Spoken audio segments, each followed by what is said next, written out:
மேவி போசேத்தின் தாழ்மை என்ற தலைப்பின் கீழாக இன்றைக்கு நாம் தியானிக்கப் போகின்றோம்.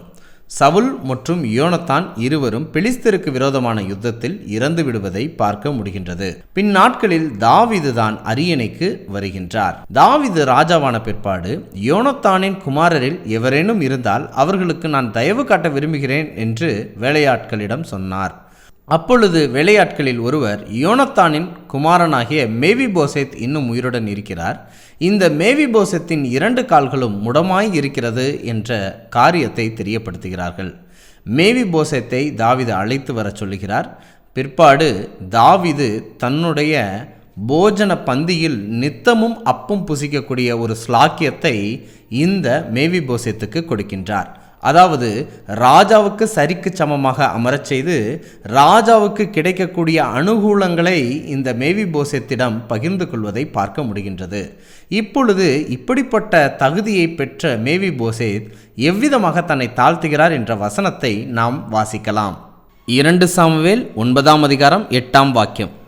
அப்பொழுது மேவி போசேத் வணங்கி, செத்த நாயைப் போல் இருக்கிற என்னை நீர் நோக்கி பார்க்கிறதற்கு உமது அடியான் எம்மாத்திரம் என்றான்.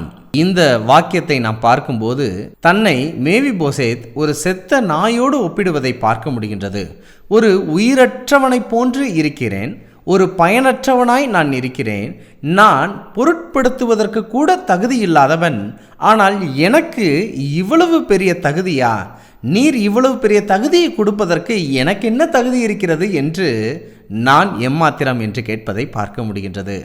கிறிஸ்துவுக்கு பிரியமானவர்களே, மேவி போசேத் தாவீது ராஜாவுக்கு சரிக்கு சமமாக உட்கார்ந்து சாப்பிடுவதற்கு என்னிடத்தில் என்ன தகுதி இருக்கிறது என்பதை உணர்ந்து தன்னை தாழ்த்தும்படியாக, இதனை பெற்றுக்கொள்வதற்கு நான் எம்மாத்திரம், என்னிடத்தில் என்ன தகுதி இருக்கிறது என்று கேட்டார். அதை போன்றுதான் நாமும் பரலோகம் செல்வதற்கும் பரலோக தேவனாகிய இயேசு கிறிஸ்துவின் வலது பாரிசத்தில் அவருக்கு சரிக்கு சமமாக சிங்காசனத்தில் உட்காருவதற்கும் நமக்கு என்ன தகுதி இருக்கிறது? நாம் எம்மாத்திரம் என்று நம்மை தாழ்த்துவோமா? தன்னைத்தான் தாழ்த்துகிறவன் தான் உயர்த்தப்படுவான், அவனே பரலோக ராஜ்யத்தில் சேர்க்கப்படுவான். இப்படிப்பட்ட வேதாகம ஆச்சரியங்களை தெரிந்து கொள்ள எங்களுடைய சேனலை சப்ஸ்கிரைப் பண்ணுங்க.